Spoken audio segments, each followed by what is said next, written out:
Os Olavetes vão fazer uma exposição sobre a farsa Holodomor por 2 semanas. É o Holomodor, né? Holomodor, que é que tá? A pessoa talvez se confundiu.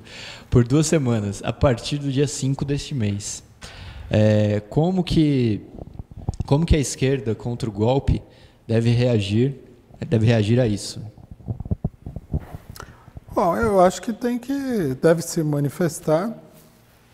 Acho que a primeira coisa que deveria se fazer, talvez o pessoal procurou fazer nas universidades, mas não fez assim profundamente, não estou criticando, acho que natural, é fazer uma propaganda contra. Explicar do que se trata. Isso aqui é uma farsa mesmo, essa é a questão do Holomodor. Não sei se todo mundo sabe do que se trata. Eles chamam de Holomodor a fome que existiu na Ucrânia depois da política de coletivização forçada do stalinismo na União Soviética, na década de 1930. Né? Segundo a direita, o stalinismo teria organizado um genocídio da população ucraniana pela fome naquele momento. Sem dúvida nenhuma que a política stalinista causou um estrago muito grande, mas não é tão simples assim quanto a maior parte das pessoas apresenta, né? A política da burocracia stalinista ela levou ao enfrentamento do Estado soviético e os camponeses mais abastados e acabou se transformando numa luta contra os camponeses em geral. Os camponeses procuraram boicotar a distribuição de comida como reação à política do governo. Eles destruíram uma boa parte da colheita, dos rebanhos, etc. e tal, os próprios camponeses, para não entregar ao Estado. A política do Stalin, que foi uma política totalmente irracional, levou à crise. Mas a fome foi um resultado da crise que se seguiu aí, que foi provocada em grande medida também pelos camponeses, não só pelo governo. E nós temos que entender uma coisa, que foi provocada pelos camponeses mais abastados, os chamados kulaks, né? Que foram setores que combateram a revolução desde o começo. O governo soviético procurou conter, às vezes, mesmo na época de Lenin, reprimiu esse setor que procurava se levantar. Esse setor apoiou o imperialismo na guerra civil e tudo mais. É um problema complexo, mas é apresentado como um conto de fadas macabro. Que a pessoa foi lá e quis matar todo mundo de fome por ódio à população e tal. Não é bem assim. Mas o importante é que é uma propaganda, é uma tentativa de propaganda anticomunista para ocultar, né, a política genocida e monstruosa da direita, que é muito maior do que qualquer coisa que os regimes stalinistas fizeram. A farsa consiste nisso daí. Né? Então, por exemplo, a direita quer mostrar, o que é uma coisa totalmente absurda, que o Stalin, por exemplo, matou mais gente do que o Hitler. Nem tem como. Quando o Hitler invadiu a União Soviética, ele matou 3.200 soldados soviéticos de fome. 3 milhões e 200 mil soldados soviéticos de fome. O que provocou um verdadeiro levante da população contra ele. Se o Stalin matasse mais do que o Hitler, fosse uma pessoa mais destrutiva do que o Hitler, por que a população teria resistido com unhas e dentes à entrada do nazismo na Rússia? Porque o Hitler não foi derrotado na Rússia porque os exércitos soviéticos eram superpoderosos. Houve uma resistência popular enorme contra os nazistas. Os nazistas consideravam que os eslavos eram ainda mais inferiores do que os judeus. E eles tinham uma política programada de genocídio. Fizeram na Ucrânia, fizeram em todos os países que ficam na frente da Rússia, né? E fizeram na própria Rússia. Uma política muito criminosa. Ninguém tem nem noção do tamanho da destruição, de mortes que o nazismo provocou na Rússia. Sem falar que Hitler atacou a Rússia sem nenhuma provocação. O Stalin parecia um cordeiro. Né? A União Soviética ela foi atacada sem provocação nenhuma, como Hitler fez com todos os países que ele invadiu. E a esquerda não reage. Uma parte da esquerda não quer reagir por um motivo que eu acho que é totalmente sem sentido. Que os trotskistas sempre denunciaram os stalinistas. Tudo bem. Assim como nós aqui, PCO, no Brasil, nós sempre denunciamos a política do PT no governo. Agora, isso aí impede a gente de falar que tal coisa que falaram é mentira, que tal outra coisa. Você tem que assumir um posicionamento tão unilateral assim? Lógico. Nós, como trotskistas, criticamos a política stalinista numa série de coisas. Agora, não vamos fazer uma frente única com a extrema-direita mundial para usar o stalinismo para denegrir o socialismo, o comunismo, a luta operária, etc. e tal. Lógico que não. A nossa crítica tem que ser uma crítica equilibrada, até porque o stalinismo, né, não existe mais enquanto tal. Então, por que tanto empenho em combater o stalinismo? Né? Todo mundo, nós não estamos em nenhuma luta direta contra o stalinismo, porque a gente tem, se fosse, digamos assim, se fosse razoável fazer isso, se alinhar com a direita para atacar o stalinismo, não tem o menor sentido. Nós estamos hoje numa luta contra a direita, então tem que explicar o que aconteceu. Explicar não faz mal para ninguém. Você não precisa ser um fanático para convencer as pessoas. Pelo contrário, né?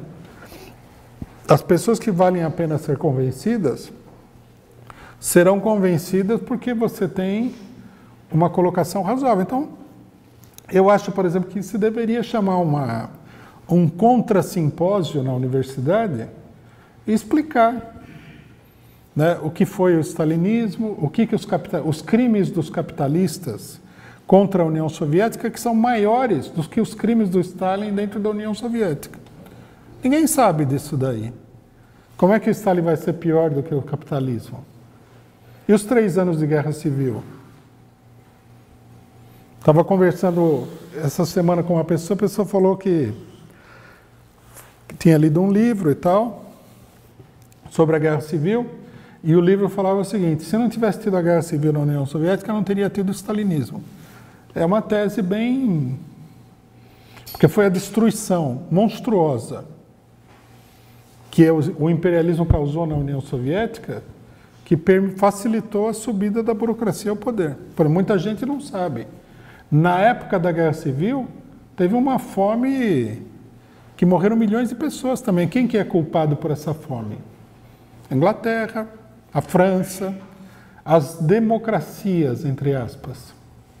Então, se deveria fazer um contra-simpósio, mostrar os crimes do capitalismo, as monstruosidades do capitalismo, fazer a crítica do stalinismo, mas uma crítica equilibrada, contrapor uma versão racional a essa propaganda totalmente falsa, né, do chamado Holodomor. Isso é do chamado massacre aqui. Isso daqui, inclusive, foram os próprios capitalistas que criaram esse mito na época, né?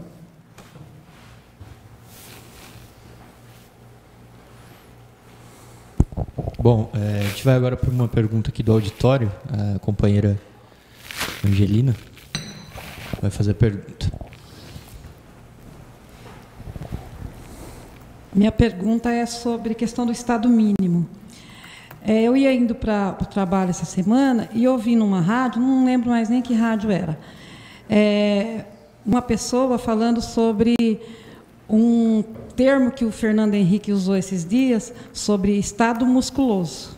Ela fez até uma brincadeira com a questão da Califórnia, que foi governada por aquele ator, né, que Como é que ele chama? Não lembro. Schwarzenegger. Isso, é.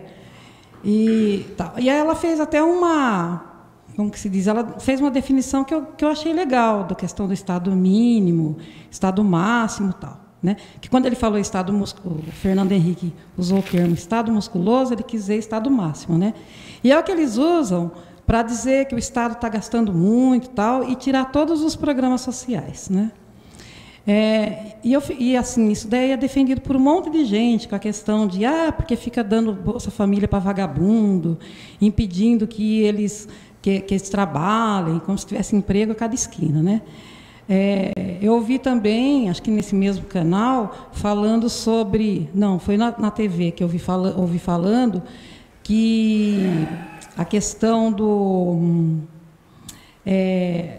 da pobreza, né, muito grande, e ter uma pequena parte muito rica, 26 e pouco % vive só de renda e tal. E no final da notícia lá, quis praticamente jogar a culpa na Bolsa Família do Norte e Nordeste, do Norte e Nordeste, né? Que essa é a culpa de ter uma gente que está vivendo só de renda, como a Bolsa Família, por exemplo.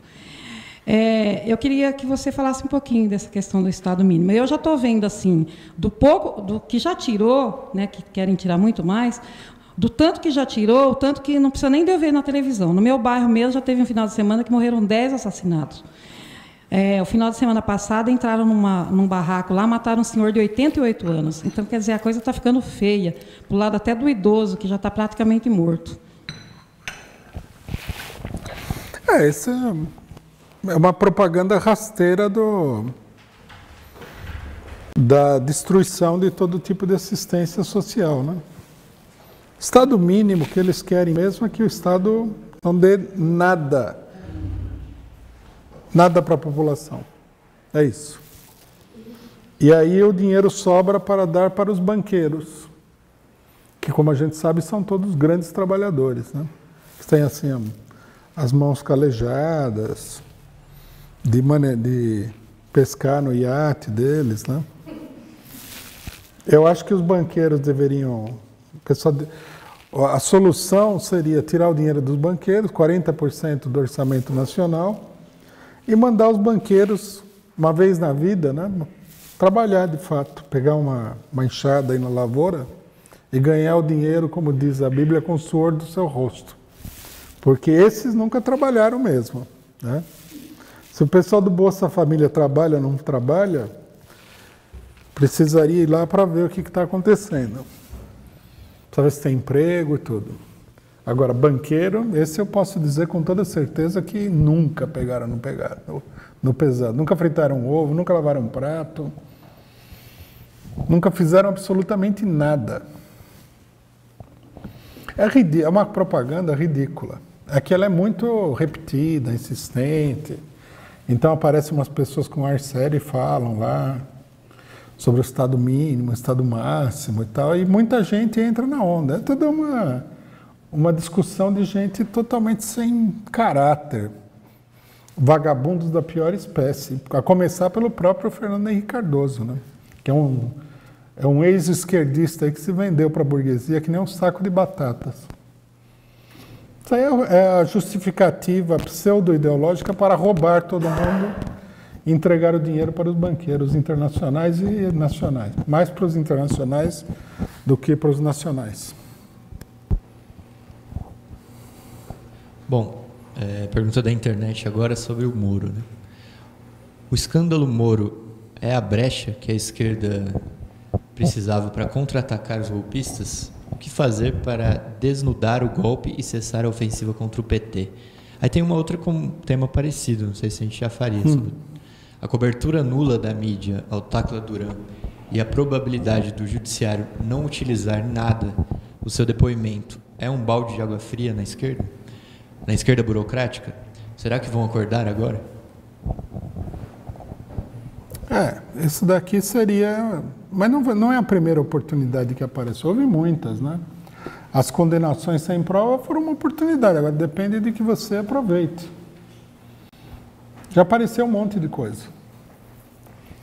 O problema é que a campanha O PT, o PCdoB, que são os partidos maiores, não fazem campanha nenhuma, só aquela campanha parlamentar. Aconteceu alguma coisa, aí vem um deputado do PCdoB, faz um discurso no Congresso, que seria uma maravilha se o povo ficasse sabendo que ele fez aquele discurso, mas todo mundo sabe que o discurso no Congresso não vale nada. É discurso para um público interno. Aí o pessoal vai lá, faz o discurso, propõe uma lei, aí ocupam a mesa do Senado com o cartazinho, né?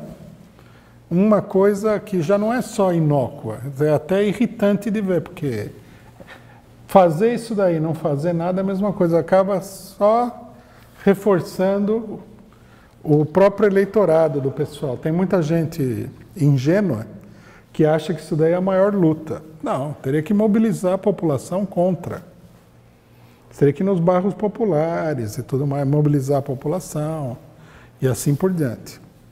Então, esses partidos não fazem nada. Os outros partidos de esquerda, esses se perderam faz tempo no caminho.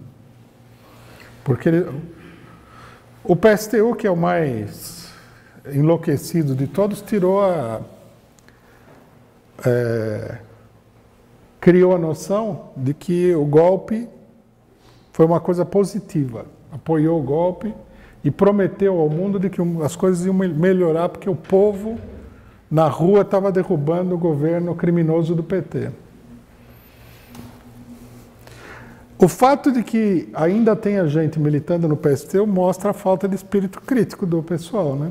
Porque já não deu para perceber que o posicionamento do partido não foi só errado, mas foi absolutamente criminoso. Depois de todas as medidas do Temer, a política deles é dizer o seguinte: não, a Dilma teria feito a mesma coisa. Mas isso aí, quem vai acreditar nisso daí? A Dilma fez um monte de coisa errada, mas o governo da Dilma seria igual ao do Temer, por quê? De onde tiraram isso daí? É absurdo. E outros partidos que têm a mesma posição no fundo, PSOL e tal, mas deram uma enganadinha de que eles eram contra o golpe e tal. O fato é que a esquerda, uma parte da esquerda está paralisada, só pensa em eleição, e outra parte da esquerda perdeu completamente a noção do que está acontecendo no país. Por isso que pode acontecer um monte de coisa. Se não provocar uma mobilização popular direta, não vai mudar nada. Porque motivo para partidos políticos agirem tem de monte. O PT, na realidade, nem defender o Lula eles defendem. Que é uma coisa absurda, assim, que você olha e fala, como é possível? Tem um monte de gente que está pensando aí que o Lula vai ser condenado, tem que encontrar uma outra forma de... Tem que virar a página do Lula também. Eles vão virar tanta página aí que o livro vai chegar no final e eles vão estar só de cueca, e olhe lá se ainda sobrar cueca, hein?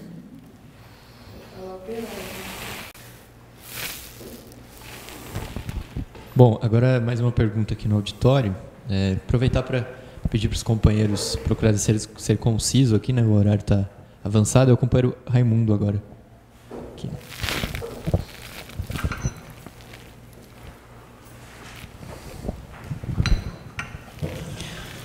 Bom, eu gostaria de fazer uma colocação a respeito de... As pessoas não sabem direito como que foi construído o PT, né? Porque eu milito no sindicato, eu sou sindicalizado desde 72, então eu acompanhei mais ou menos essa história aí, né? E um partido do trabalhador, ele teria que ser construído, em São Bernardo naquela época, até por conta da quantidade de gente que tinha trabalhando lá, porque como não tinha tecnologia, então o que acontecia lá? Era tudo serviço braçal, né? Então tinha a peãozada que trabalhava na produção, tinha a ferramentaria e a turma do escritório. Então a gente tinha que... Essa turma braçal, eles tinham uma tremenda vontade de brigar, eles brigavam mesmo, só que precisavam de um direcionamento. Então a gente tinha que politizar alguma coisa, então nós fomos politizar a parte da ferramentaria, porque a ferramentaria ficava entre o patrão e o peão, entendeu? Então o que acontece? Agora, por que a gente precisava desse partido político? Porque o sindicato, chegava só até o patrão. Ele não chegava até o governo. Você não podia fazer uma reivindicação para o governo via sindicato. Então você tinha que fazer um partido político para pular essa barreira. Então a gente começou a politizar isso daí. Começou a politizar e nós chegamos em 79 até com um grau de politização até bastante grande lá. Entendeu? Só que eu sei, porque é o seguinte, a Volkswagen tinha naquela época 45 mil funcionários, a Mercedes tinha mais outro monte, a Ford tinha outro. Então a gente podia fazer na porta da fábrica uma assembleia com 40, com 30, 20, 30 mil pessoas, né? Então a gente tinha essa quantidade de gente para poder. Então a gente tinha que usar. A gente tinha que usar isso daí para poder trabalhar na politização. Não tinha outro jeito. Então o que aconteceu? O que aconteceu é que a gente tinha que fazer uma greve política. E todas as greves que tinham sido feitas eram reivindicatórias. Então em 79 foi feita uma greve reivindicatória que foi ganhando tudo também, né? Eu não vou me estender na história, né? Então a gente preparou 79 para fazer em 80. Mesmo porque a gente tinha na categoria uma pessoa que era dominada, porque o Lula, quem convive com o Lula, como a gente conviveu, ele é uma pessoa iluminada, ele não deixa a gente, ele escuta, dá diretrizes, mas ele não deixa a gente colocar os pés pelas mãos. Isso aí não faz, isso aí ele não faz. Então, em 79 aconteceu a história que todo mundo sabe. Agora em 80, nós fomos para a briga para fazer uma greve política. Começando o reivindicatório. É lógico, você chega para a Fiesp lá, pedia a gente tinha, o reivindicatório era a inflação, né, que era 22%. Só que a gente colocou a parte política, que foi a reivindicação dos 34 ponto alguma coisa, né? 34 ponto. E só que é o seguinte, aí quando a gente tinha a comissão salarial e a comissão de mobilização. Essa comissão de mobilização era praticamente uma diretoria paralela, entendeu? Então, quando deu uns 15, 20 dias de greve, o Maurício veio da Fiesp com uma tremenda proposta. A proposta da inflação, que era 22%, e mais 14% de aumento real.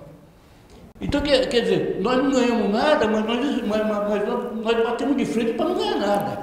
Porque quando foi para defender a proposta, né, a comissão salarial ia defender a proposta. E a comissão de mobilização foi contra, porque a gente queria bater de frente mesmo com o regime, porque a gente queria fazer essa greve política. Então a gente pegou essa comissão de mobilização, fomos fazer uma assembleia lá dentro do cemitério do Baeta, né? Do cemitério e nós tiramos uma posição que ia se dividir na assembleia para poder fazer essa greve política. Bom, então o que aconteceu? Quando nós chegamos lá, aconteceu o quase esperado também. O Lula não quis defender essa proposta. Então ele mandou o Alemãozinho para defender. O Alemãozinho já chegou lá sendo vaiado, né? Já chegou lá. Então foi a assembleia mais dividida que eu já vi na minha vida, mas no fim de tudo nós rejeitamos a proposta. Não era qualquer proposta, nós rejeitamos essa proposta. Aí depois de rejeitar a proposta, não tinha outra, era greve política mesmo, entendeu? Ela greve política, nós mantemos 41 dias, depois voltamos para a fábrica, porque como não tinha mais greve, né? Como começou a ser mandado embora sem justa causa, por abandono de emprego, essas coisas. Só que é o seguinte, era abandono de emprego, mas aquelas pessoas que estavam na greve por estar, sem muita consciência também, eles saíam de uma empresa e outra, porque eles precisavam dessa mão de obra, né? Dessa mão de obra braçal. Então ficou, no meu caso eu entrei consciente. Eu entrei numa lista negra que eu não arrumava emprego em lugar nenhum. Mas a gente estava fazendo a coisa política consciente. Então não teve crítica ao sindicato, porque a turma que estava brigando politicamente sentiu isso daí. Aí quando nós rejeitamos uma proposta, deu o Brasil inteiro em cima da gente. Aí quando foi. Aí é por isso que eu falo. Aí quando foi para formar o PT, aí teve o clima para se formar um partido político. Só que na hora de formar o partido político, quem que entrou na direção? Foi a turma dos pequenos burgueses, foi a turma, a turma que estava na clandestinidade. Então ficou aquele negócio lá, como o colega falou, né? Foi registrado um CNPJ e deixaram o CPF para trás. E é por isso que a gente tem essa... eu faço parte uma corrente de esquerda, que é a articulação de esquerda, que é uma articulação tortista, né? Então, eu gostaria que você comentasse, assim, porque é o seguinte, você não teria condição de chegar até o governo sem um partido político. Não tem jeito. Então você tinha necessidade. E depois porque o partido político não tinha sido, não deu para a gente fazer tudo o que a gente queria fazer, aí foi obrigado a fazer o central sindical também, né? Então foi uma luta, a gente teve nessa luta aí durante 20 anos, entendeu? Para poder chegar num ponto, porque isso daí a gente usava a ferramentaria, porque a ferramentaria era extremamente importante dentro da firma, porque se a ferramentaria parasse, a firma parava. Porque a gente fazia o ferramental para essa turma aqui, porque é o seguinte, essa turma que ia trabalhar na firma, era a turma que tinha pouco estudo. Tinha muita gente que um fazia a ficha do outro, entendeu? Porque eles não existia tecnologia, era tudo braçal. Por isso que precisava de muita gente. Hoje que tem coisa mais estudo, a turma está desmobilizada, entendeu? Então aconteceu esse problema. Por isso que o PT, aconteceu isso com o PT. Porque o PT ele não politizou o tanto que nós politizamos lá atrás. Para formar o partido político, ficou um partido político politizado. De briga. Um partido político, não um partido eleitoreiro, né? Hoje nós temos um partido eleitoreiro e pouco político. É aí que está a diferença do PT. Por isso que a gente fala que é o partido que tem o CNPJ, mas tem um CPF muito fraco. Muito obrigado.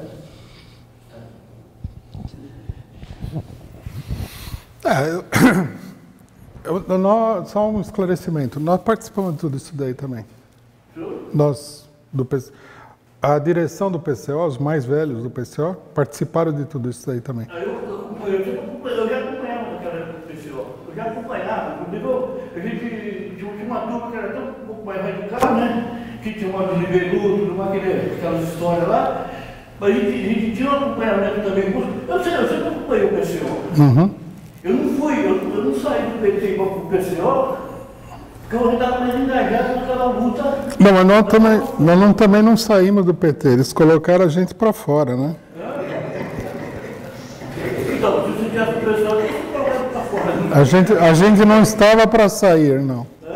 A gente não estava para sair, eles colocaram a gente para fora contra a nossa vontade.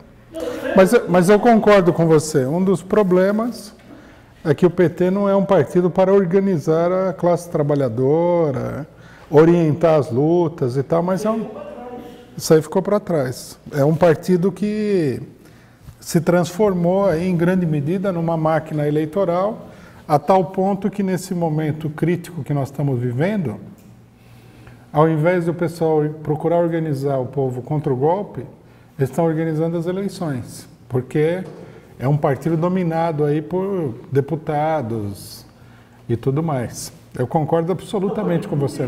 Não é um partido político, o partido é uma máquina eleitoral, exatamente. É uma máquina eleitoral, não é uma máquina política, porque não politizou o sindicato, não politizou o... Mas isso foi de propósito, viu? Porque eu não sei se você chegou a ver isso daí. Quando o PT estava em discussão a formação do PT, nós propusemos formar o PT baseado nos sindicatos, igual o Partido Trabalhista da Inglaterra. Então, o que a gente propunha? Que todos os sindicatos que estavam a favor de construir o PT, as diretorias, chamassem os trabalhadores em assembleia e tal, e propusesse a formação do PT para os trabalhadores nas assembleias sindicais. Quer dizer, criar um partido que fosse já diretamente, né, criado e controlado pelos trabalhadores sindicalizados. Mesmo processo que deu origem ao Partido Trabalhista. O pessoal foi totalmente contra. O que eles queriam era criar um partido para as eleições, exclusivamente. Nós participamos das eleições, não tenho nada contra participar das eleições. Mas, como nós estamos vendo, a eleição não decide nada. Né? O PT teve no governo aí 4 mandatos, 3,5, né? Porque o da Dilma cortaram na metade. E não conseguiu também fazer muita coisa. Quer dizer, eu sempre explico, né? Não conseguiu fazer muita coisa no seguinte sentido. Eles fizeram vários programas sociais que são positivos, lógico. Mas perto das necessidades dos trabalhadores e perto daquilo que é possível fazer, do programa histórico da classe trabalhadora, foi muito pouco. Né? E como já mostrei, você demora 16 anos no governo. Primeiro, o PT foi formado em 79, começou a ser formado em 79. Demorou até 2002 para ganhar a primeira eleição presidencial. Aí ficou de 2002 até 2016. Quer dizer, de 79 a 2016, são 36 anos de luta, vamos dizer assim. E no final, tudo aquilo que foi feito no governo do PT, o Temer veio lá com uma vassoura e liquidou em menos de um ano. Então é um motivo para reflexão. O que nós vamos fazer agora? Ficar mais 36 anos para vir a direita? Não tem condições. Precisa ter uma mudança na perspectiva de conjunto, a não ser que a gente goste muito de sofrer e tudo mais, né? Eu acho que a lição importante a ser tirada dos acontecimentos é a seguinte, que todo mundo está vendo o que aconteceu, precisa discutir isso daí, evoluir na consciência, ter uma organização que aponte uma meta mais ambiciosa para os trabalhadores, né? Por exemplo, eu já no começo do governo do PT, a principal crítica que a gente fazia era o problema da relação do PT contra os bancos, que eu falei aqui, com os bancos. Sem tocar no problema dos bancos, esquece de mudar qualquer vírgula aqui no Brasil. Os bancos engolem 40% do orçamento federal. Só de juros, né? Estamos falando nem do principal da dívida. A especulação engole quase metade do orçamento federal. Tem que acabar com esses bancos. Tem que estatizar os bancos. Qualquer governo sério teria que botar o problema da estatização dos bancos. E veja só, isso nem é uma reivindicação socialista, nada, é uma reivindicação econômica, democrática. Não dá para um país de 200 milhões de pessoas trabalhar para entregar metade da renda nacional para os banqueiros, que não trabalham. Então, para preservar lá um punhadinho de gente que é dono desses bancos, a população toda vai sofrer, não faz sentido nenhum. Então, precisa discutir isso daí. A questão dos meios de comunicação.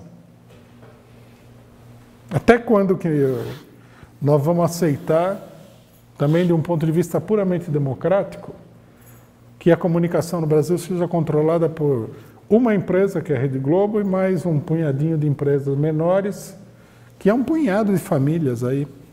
E todas elas envolvidas nas piores maracutaias. Não tem condição. Então, quer dizer, tem que ter um programa. Isso precisaria ser discutido não para a eleição, para a vida, para o dia a dia. Um programa sério. O problema agrário no Brasil teria que resolver esse problema. Nós vamos ficar aí. Nós tivemos aí todo esse período e o trabalhador na terra aí morrendo que nem mosca, assassinado pelos latifundiários e tal, vivendo à míngua. Não tem sentido. Teria que... A polícia militar. Até quando que nós vamos ficar com esse negócio, essa máquina de matar gente aí? Quer dizer, teria que ter um programa para atacar os problemas que são problemas reais de hoje, não do futuro. Teria que colocar, isso sem falar no salário, no emprego e tal, um monte de coisas aí. Mas não, eu estou de acordo com você, é isso que precisaria ser feito, uma perspectiva nova. Nova nesse sentido, né? Não adianta também se inventar. Eu acho que, em grande medida, as coisas têm que passar pelo PT, porque o PT está no centro dos acontecimentos. Muita gente vai apoiar o PT com o programa A, B, C ou D. Então, a discussão, digamos assim, a mobilização, a evolução passa por essas pessoas, né? Bom, mais uma pergunta da internet. Se os militares derem o golpe, eles irão controlar o povo de fato? Não será um escândalo tanto quanto está sendo esse golpe de 2016? Em que medida os militares estariam articulados interna e externamente para desfechar um golpe exitoso? O militar não liga para escândalo, viu? A intervenção... Quando um general, como esse general Vilas Boas, o Mourão fala em intervenção militar, para eles é um negócio assim, se você não gostar, eles vão passar por cima de você com um tanque de guerra, assim, entendeu? Os militares então vão, se eles tomarem a decisão de intervir, não vão ficar discutindo, né? Se a imprensa começar a encher o saco, eles vão lá e fecham a imprensa. É assim que funciona a intervenção militar. Precisa ter claro disso daí. O pessoal nunca viu um golpe militar e não está dimensionando o tamanho da ameaça que é isso daí. Isso em primeiro lugar, né? Se eles vão controlar ou não o povo, precisamos ver, porque até agora o que a gente tem visto é o seguinte: deram um golpe, derrubaram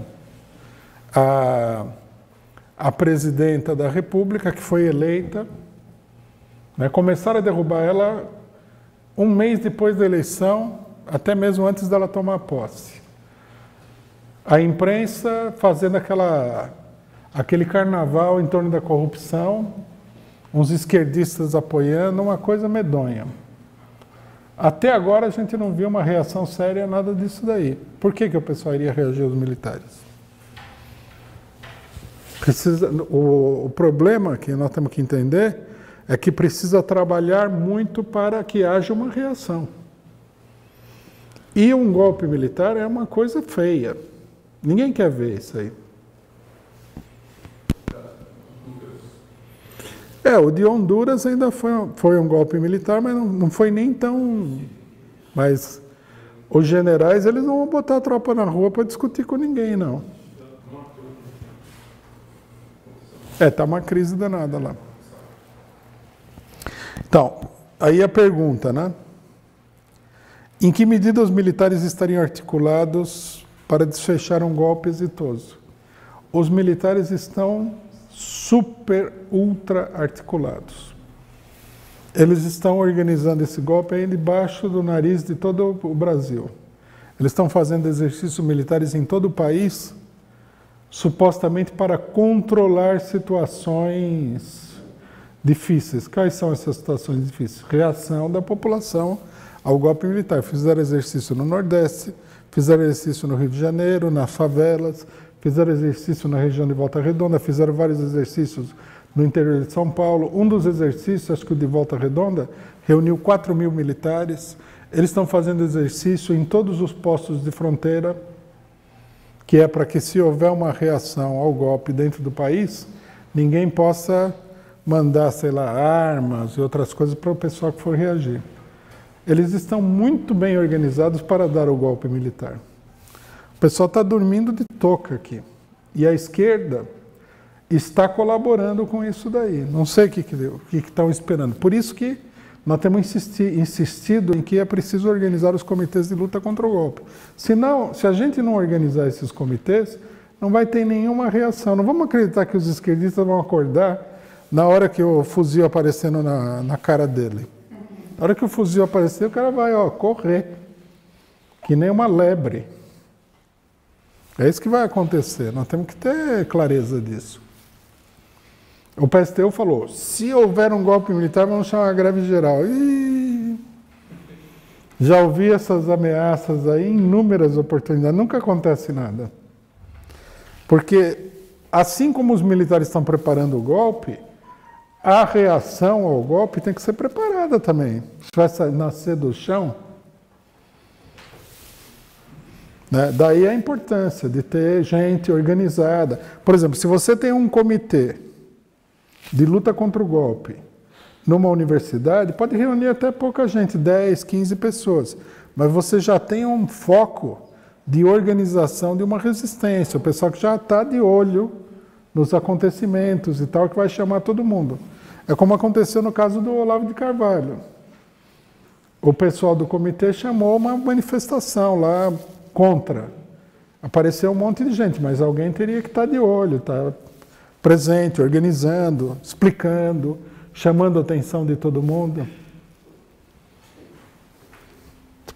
Se a esquerda, todas as organizações sindicais, as organizações populares, forem ser pegas de surpresa por um golpe militar, e tudo indica que a coisa caminha para isso, ninguém vai reagir. Bom, a próxima pergunta é aqui do auditório, companheiro Antônio Carlos. Companheiro Rui, primeiro é sobre a Folha de São Paulo, noticiou essa semana que um grupo patrocinado por empresários que está escrevendo possíveis candidatos, né, para deputados, para dar cursos de formação para esses candidatos, obviamente para defender seus interesses, escreveu 4.000 pessoas em todo o país, filiados a 33 dos 35 partidos legalizados no Brasil. 33? Só ficaram de fora, só não tinha pessoas inscritas do PCO e do PCB, a Folha noticiou. Né? Ué, até do PSTU tinha. Inclusive, aí isso deu lugar que o PSTU, inclusive, tirasse uma nota oficial da direção do partido, e além das tradicionais frases contra a burguesia que estava organizando o negócio, ameaçou de expulsão os filiados que teriam se inscrito para participar do curso, né? E pediu, inclusive, que a Folha e que a empresa, acho que é Renova BR, né, que é o grupo articulado por esse Luciano Huck, com empresários, que vai patrocinar os tais cursos, pediu que eles delatassem quem eram os filiados do PSTU que estariam inscritos, né? Não, eu queria destacar para você, de repente, comentar, porque é um episódio que mostra, inclusive, assim, a denúncia, que pode ser uma campanha da direita também, mas pela maneira, inclusive, como o PSTU reagiu, mostrou que eles estavam conscientes de que tinha pessoas inscritas, né? Mostrar o caráter da decomposição dos próprios partidos, né? Um vínculo direto com a direita. Bom, deixar para você comentar. E a segunda questão sobre o problema da questão da greve geral, né? Você falou sobre o tema, eu só queria... Porque nós destacamos que a greve nacional que estava marcada para o dia 5, no primeiro lugar, não era uma verdadeira greve, mas parecia com um velório, onde o pessoal, na véspera, porque estava marcado para o dia 6, ser colocado em votação a reforma da Previdência na Câmara dos Deputados. Como você mesmo explicou aqui, diante do fato de que o Temer e a direita não têm votos para aprovar a reforma, eles adiaram. Quer dizer, de uma certa maneira, é evidente que a rejeição popular, né, mesmo mal organizada e tímida da parte do sindicato, está provocando, criando um receio, né, da direita de aprovar essas medidas diante da... Só que os sindicalistas, ao invés de ir para cima, né, na medida que houve um recuo, e colocar, inclusive, assim, de que... Porque, na realidade, a reforma da Previdência ela já está imposta com a própria reforma trabalhista, né? Todas as mudanças que vão sendo impostas aí está tornando praticamente impossível que alguém se aposente, né? Com o nível de desemprego que a gente tem, o fato de que a maioria das pessoas não consegue... No Brasil, tem mais de 15 milhões de demissões por ano, a rotatividade é enorme, né? As pessoas não conseguem ficar empregadas de maneira regular, etc. e tal. Então, eu queria que comentasse, porque dá a impressão que o movimento sindical está apostando muito também nas eleições, né? E abandonando como o companheiro metalúrgico destacou aqui, essa perspectiva de uma mobilização, e o problema é de que talvez fosse a hora de ir para cima, né? Querer aproveitar o recuo do governo para ir para cima, colocar outras questões, colocar a própria questão do golpe, da reforma trabalhista, e o pessoal recuou, meio que num acordo também, se reuniram antes para o anúncio do recuo, que está provocando muita crise, muita discussão. Inclusive tem dentro de vários grupos aí, questionamentos de setores da CUT, da CTB, questionando o recuo, que o recuo teria sido acertado com o próprio Rodrigo Maia, numa reunião que eles fizeram, onde o Rodrigo Maia colocou, provavelmente, que não ia colocar em votação. E isso aí, na realidade, coloca toda a iniciativa na mão da direita, né? Quer dizer, fica na dependência da direita marcar uma nova data para que o movimento sindical recoloque o problema da mobilização. Esse negócio é interessante esse daí do pessoal que foi participar aí dessa iniciativa da direita. Logicamente que pode acontecer com qualquer partido. Se tem muito filiado, tem um maluco que vai lá, tá? Só que a esquerda deveria imediatamente expulsar esse povo. Porque é muito... Estamos fazendo parte do esquema da direita para eleger candidato, uma mega operação para controlar o Congresso Nacional, Assembleia Legislativa. Isso é absurdo. O da greve geral, eu acho que é isso mesmo. O pessoal está... É só para... É figuração. Tem que ser discutido, principalmente dentro da CUT, que é a organização mais importante disso daí, um plano de lutas contra o conjunto da obra do governo Temer. Nós já colocamos aqui várias vezes, né? E temos que colocar de novo. Tem que organizar um plano de lutas com manifestações, greves parciais, até que haja uma mobilização suficiente para enfrentar o governo numa greve geral. Greve geral mesmo, né? Por tempo indeterminado. Agora, isso aí está muito longe da imaginação do pessoal. Então, pode parecer assim, bom, não vai acontecer nunca. Não é bem assim. A hora que a coisa começar a esquentar e a situação está se deteriorando cada vez mais, pobreza aumentando, é visível, né? Você anda pela cidade, a quantidade de gente que está morando na rua é muito grande. Então, isso daqui está virando um verdadeiro... uma verdadeira panela de pressão, né?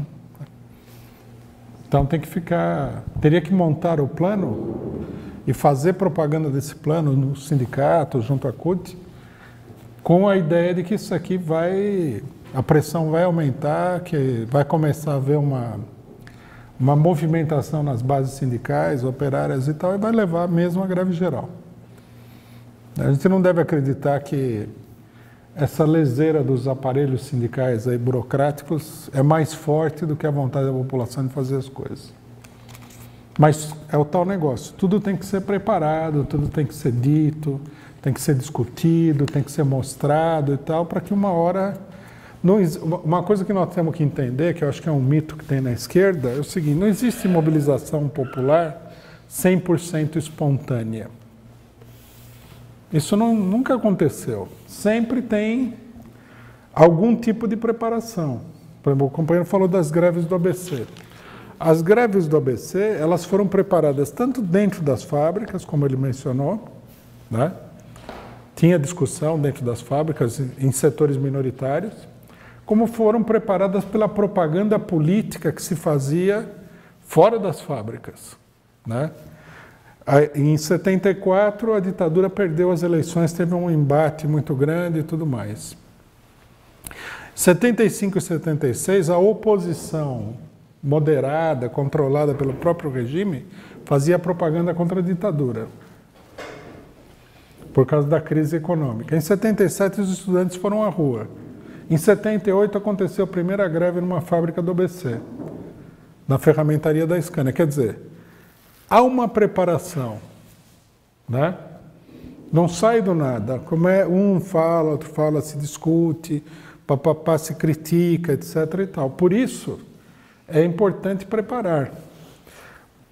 Quem leu a história da Revolução Russa do Trotsky pode ver que o levante espontâneo de fevereiro de 1917 não foi espontâneo. Que vários militantes bolcheviques participaram desse levante, que eles estavam nas fábricas, que tinha propaganda nas fábricas, que tinha propaganda dentro do exército contra o regime do czar. Nada cai do céu. A ideia do 100% espontâneo é falsa. O espontâneo, o que é? O espontâneo é uma forma é uma manifestação que não foi muito bem preparada. É uma preparação rudimentar. A gente fala que é uma coisa espontânea, mas espontâneo nunca vi. Sempre tem, numa greve de fábrica, numa mobilização numa universidade, sempre tem um grupo que está lá fazendo o trabalho. Por isso é importante preparar tudo. Se colocar contra o golpe, fazer a propaganda contra as reformas do governo, falar do problema da greve geral. Então você vai falando, as pessoas vão ouvindo e vão falando assim, não, agora não dá, mas estaria certo. Então vai se formando aquela opinião aos poucos. E aí a importância de um partido político dentro do movimento das próprias massas trabalhadoras, democráticas, populares, etc. e tal. Essa é a função do partido político. Ele cria essa fermentação, organiza, né? Até certo ponto, ele organiza. Então, é isso que nós temos que fazer. Bom, próxima pergunta da internet é o seguinte: tem muito direitista dentro da esquerda que fala que o PCO, por lutar contra o golpe, é uma corrente externa do PT, que é lulista que recebe dinheiro para defender o PT. O que falar dessas calúnias dessa esquerda golpista? Olha, o principal que a gente tem que falar disso daí, e eu acho que a gente tem que falar bastante isso, porque é um problema que transcende essa esquerda. A esquerda pequeno-burguesa vive de fofocas, todo mundo sabe, né? Se o pessoal gastasse a energia que eles gastam na fofoca para fazer propaganda entre o povo, a revolução acontecia bem mais rápido. Mas eles gostam mesmo de fazer fofoca, falar mal dos outros e tal. Mas o que eu acho que é importante aqui? O importante aqui é como a esquerda tem sido ganha pela direita. Porque você vê que a acusação contra o PCO é a mesma acusação da direita contra o PT. Que foi comprado, que recebeu dinheiro. É uma espécie de bolsonarismo de esquerda isso aqui. Né? Por exemplo, o PCO raramente entra em discussão para dizer que fulano recebeu dinheiro e tal. É uma crítica direitista. O que a gente tem que criticar é a política. Então, por exemplo, o cidadão fala que o PCO é uma corrente externa do PT. Bom, teria que demonstrar isso daí. Por exemplo, para o pessoal cair na realidade. A política do PT nesse momento aqui é eleições de 2018. O maior opositor dessa política é o PCO. O PSTU concorda com essa política, o PSOL concorda com essa política, o PCdoB concorda com essa política. Todo mundo concorda. E nós é que somos a tendência externa do PT.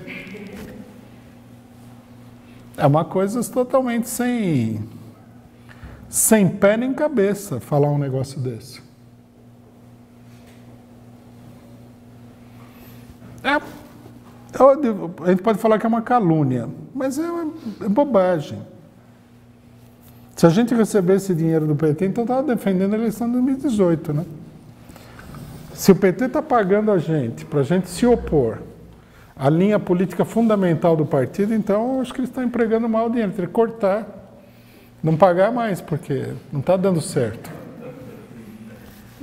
Pessoal, esse daqui revela o primarismo da esquerda, né?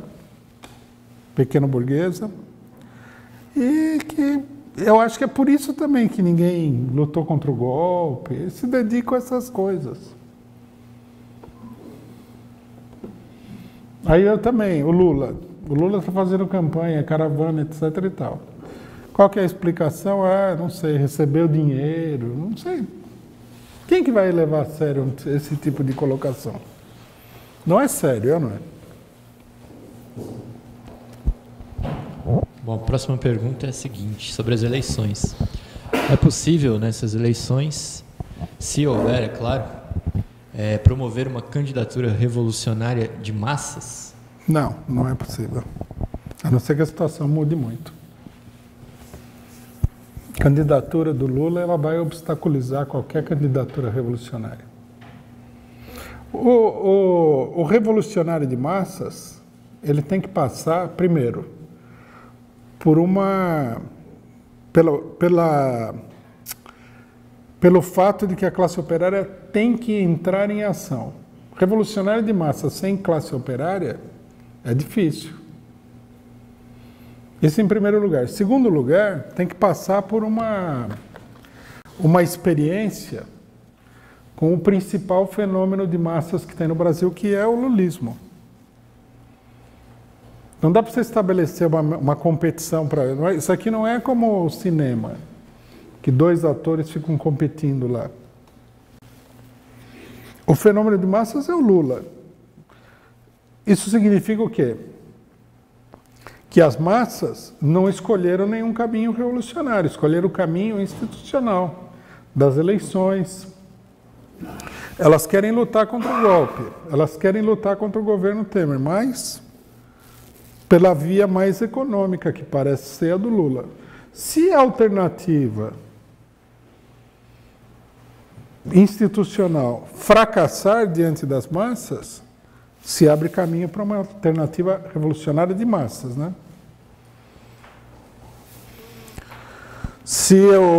Mesmo que toda a esquerda se unificasse e lançasse uma candidatura revolucionária, considerando inclusive que a maior parte dessa esquerda está muito longe de ser revolucionária, não ia conseguir um resultado. A eleição, ela tende, por motivos muito claros, a polarização entre o Lula e a direita. Pois também nós temos que considerar que o Lula não é um político ingênuo. Ele está, apesar de que tem muita coisa no que ele está fazendo que nós consideramos errado e nós temos criticado, ele tem um plano definido, ele está trabalhando em cima desse plano. Ele está percebendo também que as outras candidaturas de esquerda não vão para lugar nenhum.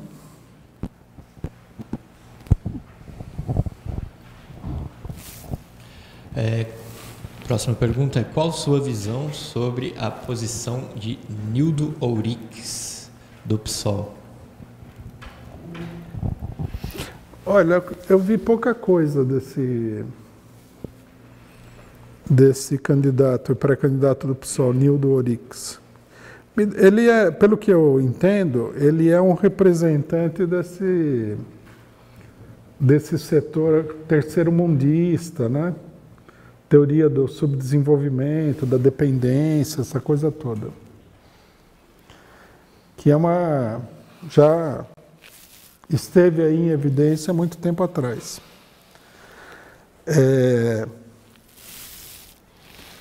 O que me deu a impressão, uma impressão, né? Porque eu não analisei com cuidado, eu vi um pedaço de uma palestra que ele estava dando lá. Que a posição dele é muito abstrata, fala de revolução em abstrato, e que é uma posição de tipo frente populista, né? Como a maioria dos setores terceiro-mundistas. Não uma posição revolucionária proletária. Mas é aquele negócio, é uma impressão só. Bom, faltam mais duas perguntas. Agora são perguntas mais teóricas que o pessoal mandou. Se a contradição é uma das leis fundamentais da dialética, como seria viável o comunismo, sendo que ele é, por definição, a superação de todas as contradições sociais? Bom, ele não é a superação de todas as contradições sociais. Ele é a superação da contradição social fundamental, né? Explorados e exploradores. A sociedade tem muitas contradições que vão ter que ser eliminadas gradativamente. Mas a gente sabe que a dialética ela prevê o seguinte, que você tem contradições, né? Essas contradições são superadas, mas elas não chegam num ponto morto. Elas abrem um novo leque de contradições. Por exemplo, para dar um exemplo simples, a contradição entre a burguesia e as classes dominantes da sociedade feudal foi superada pela Revolução Burguesa e o estabelecimento do capitalismo, que criou novas contradições. entre a classe operária, entre a burguesia e a classe operária. Então aqui seriam contradições de outra natureza, né? Como Marx fala o seguinte: o capitalismo é a última forma de sociedade contraditória, quer dizer, de classes, né? Dividida em classes. Mas aí vão surgir outras contradições de outra natureza, né? Mais uma pergunta aqui do auditório. Bom, E a outra pergunta? Não, tem mais uma pergunta do auditório, eu ia fazer a última da internet. Tá.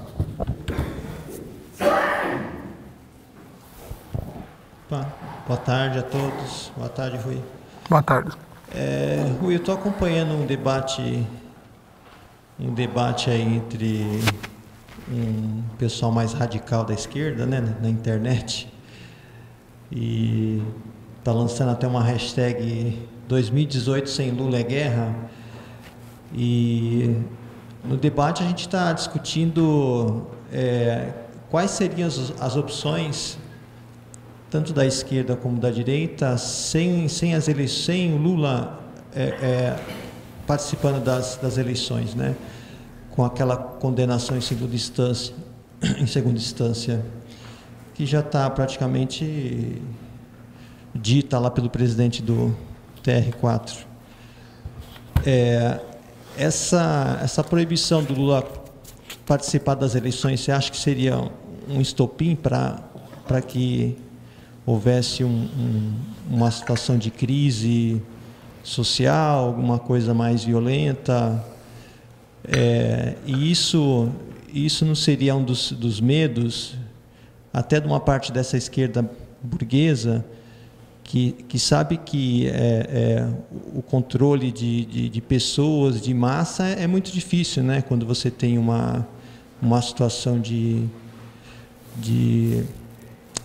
desagrado aí dessa grande parte, dessa parte mais radical que está discutindo hoje na internet, até participando de algumas passeatas, né? Apesar que já faz tempo que a CUT, o PT não chama nenhuma mobilização.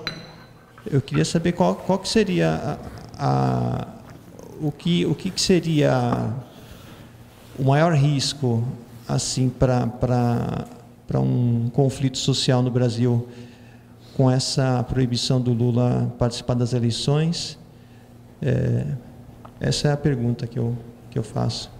Então, essa é uma questão de grande risco, né, para os golpistas. A proibição do Lula participar nas eleições e a prisão do Lula, que eles estão de olho nisso daí, pode gerar aí, não sei se a gente deva colocar o problema como estopim, pode ser que seja um estopim. O estopim, em geral, é uma coisa meio imprevisível. O estopim é meio aleatório, cria-se uma situação explosiva. Numa situação explosiva, qualquer coisa pode ser um estopim, depende da situação. Mas, colocando de um ponto de vista mais geral, né, a questão do Lula,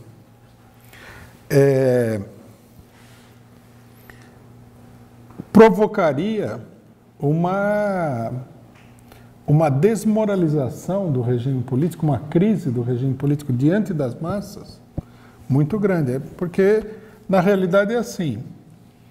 O pessoal acredita nas eleições, tanto que muita gente fala Lula 2018, muita coisa gira em torno disso daí.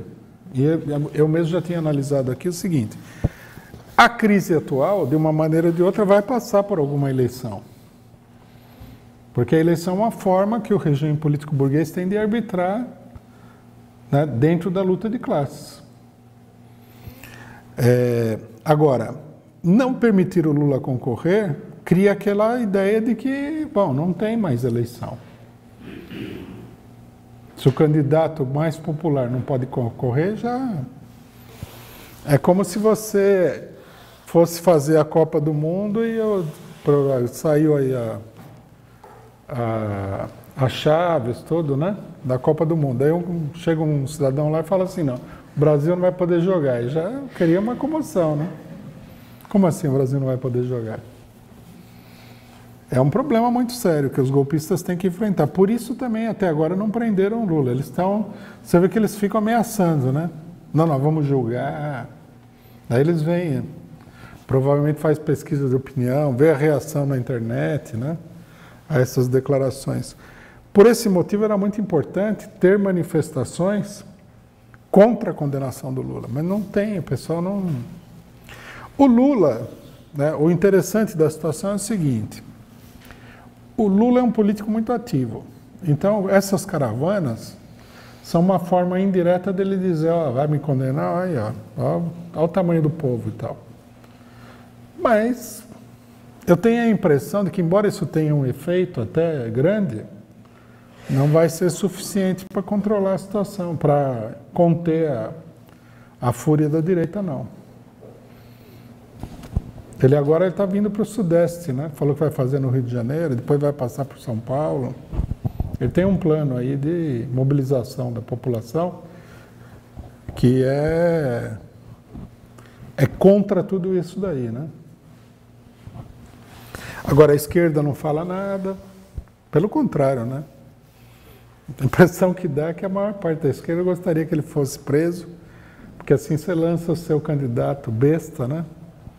Toda a esquerda tem aqueles candidatos besta, para ver se o candidato besta decola lá porque o Lula foi impedido de concorrer nas eleições. É um negócio sem pé nem cabeça, né? Eu acho que o Lula é o grande problema do desenvolvimento do golpe. E ele é um problema justamente por isso. Não é fácil de tirar ele da jogada sem aprofundar a crise. Por isso que está essa indefinição, né? Aí o jornal fica falando, ele provavelmente não vai concorrer, que é para ver se o pessoal se acostuma com a ideia de que ele vai ser preso e tal, mas eu acho que a burguesia toda tem um receio muito grande com esse negócio. Bom, da internet aqui, para terminar, né? Rui, o que você acha do movimento feminista no geral? Em geral é difícil, né? Porque é tanto movimento feminista que tem. Eu falei na reunião, no sábado passado, eu fiz uma consideração geral sobre esses movimentos que têm um objetivo cultural, né? Que são movimentos das camadas mais altas da classe média, a burguesia apoia, tudo. A tal ponto que o pessoal se confunde com isso, né? Mas o fundamento disso é o seguinte, se você pegar uma mulher que, principalmente jovem, de classe média, ela tem a tendência a achar que as contradições entre ela e a sociedade atual estão resolvidas. Porque, logicamente, os jovens têm pouca experiência, não apanharam o suficiente para perceber como a sociedade é maligna, né? Aí, quando essa mesma mulher jovem ficar velha, ela vai chegar à conclusão de que o negócio é bem mais feio do que ela pensava no começo. Bom, então esses setores, algumas mulheres aí que conseguiram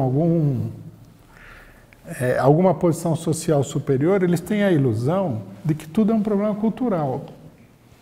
Que assim, hábito dos homens falarem coisas desagradáveis sobre as mulheres, que é fato, é um hábito mesmo masculino. Mas elas acham que é só um hábito. Quer dizer, elas criam a ilusão de que a mulher não é um ser realmente oprimido. É só um mau hábito dos homens. A mulher está em pé de igualdade com os homens.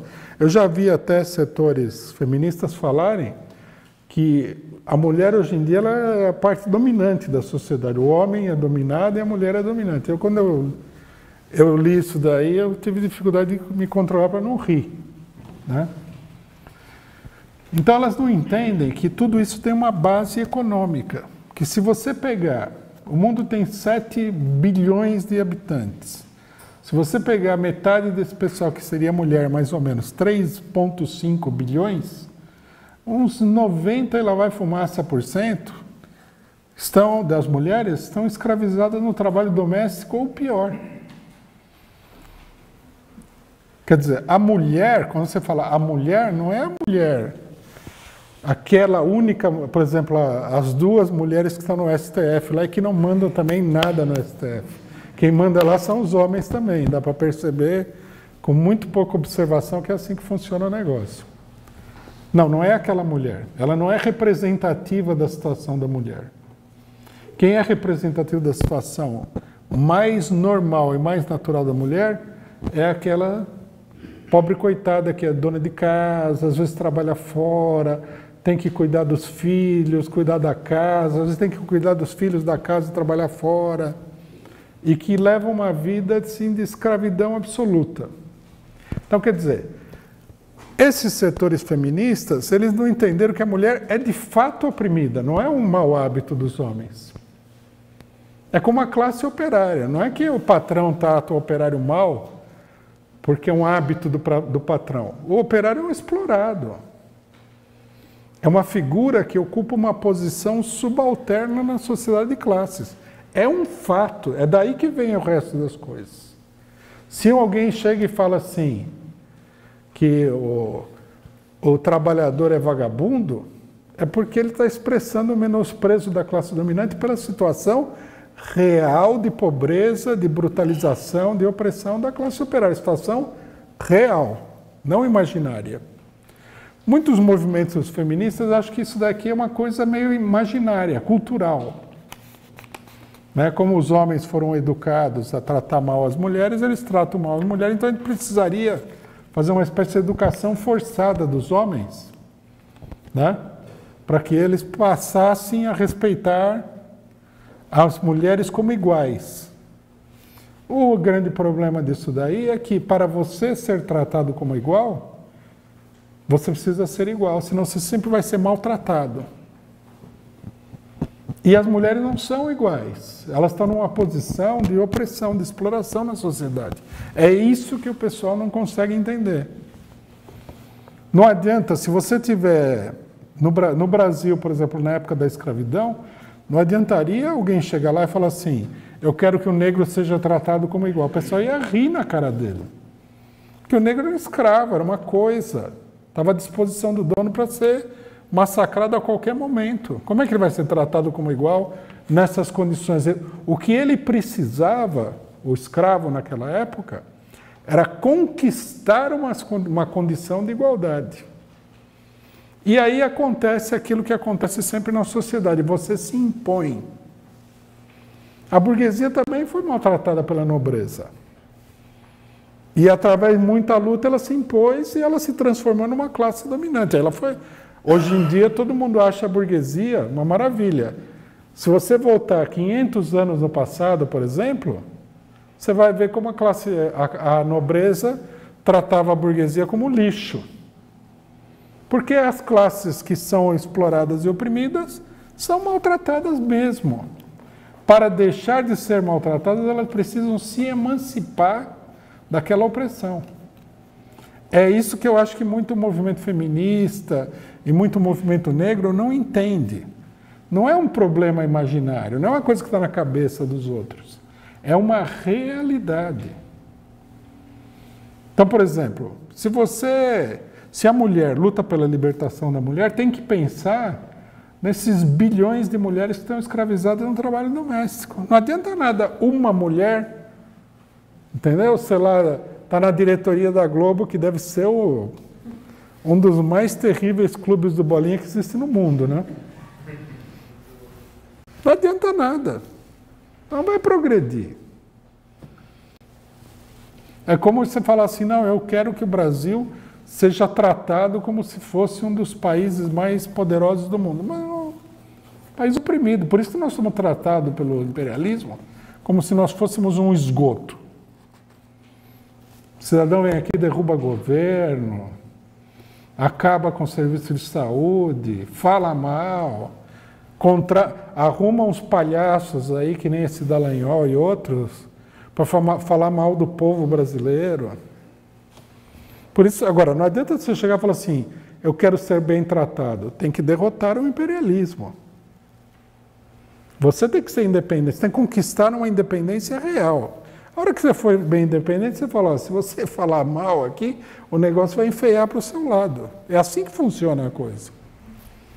Esperar pela caridade dos outros não é uma boa política. Uma coisa que eu acho que as mulheres têm que entender é o seguinte, enquanto todo o sistema econômico e político colocar a mulher numa posição de subserviência, não esperem dos homens, de modo geral, lógico, tudo tem exceção, mas não esperem dos homens que eles venham aí exercer uma generosidade com as mulheres, não. Quem se encontra numa posição privilegiada tende a se manter naquela posição privilegiada. Não vamos esperar da burguesia que ela vai entregar a chave da fábrica para os trabalhadores, não vai acontecer. Para que isso aconteça no Brasil, vai ter derramamento de sangue, não vai ser por menos. Não vamos esperar que o branco, vocês viram aí o surto que está tendo no Brasil, né, de racismo. Não vamos esperar que a classe dominante branca venha pegar o negro no colo. O povo não quer nem cota na universidade. O pessoal faz campanha contra isso aí, que é uma mixaria, uma cota na universidade. É um nada.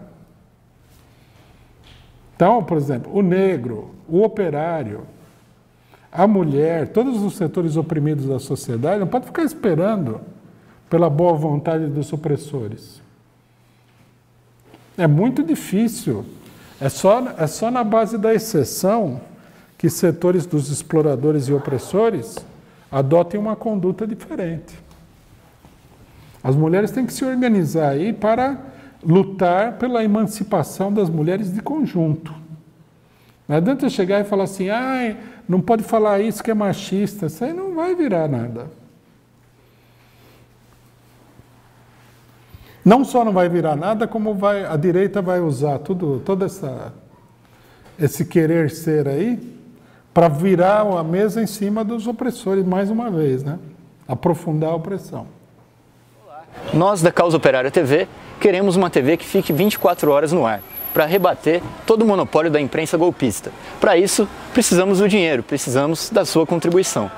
Para contribuir, é só entrar no link que vai aparecer aqui na descrição e contribuir com o quanto puder e o quanto quiser. É isso daí.